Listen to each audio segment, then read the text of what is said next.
عايزين بقى كمان نقوي عضلات الخلفية. يعني احنا واحنا بنعمل كده العضلات دي الأمامية كده برضو بنحرك، طبعا هو دايما بنحرك الأمامية والخلفية، بس احنا لو عايزين نقوي ده يا ريت يبقى فيه مقاومة. فده بقى اللي لو قدرنا نجيب الحاجات المطاطة تتربط في حاجة قدامنا، نحط رجلنا فيها ونشد ناحيتنا.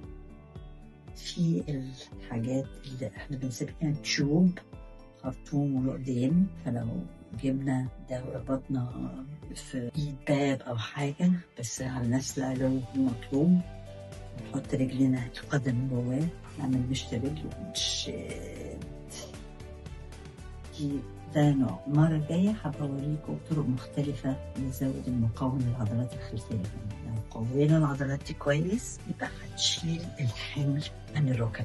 بتعملوا التمارين دي يا ريت بانتظام، ممكن قوي يا يوم يوم لا، لو انتوا مش متعودين تتمرنوا كل يوم، يا اما كل يوم 10 دقايق.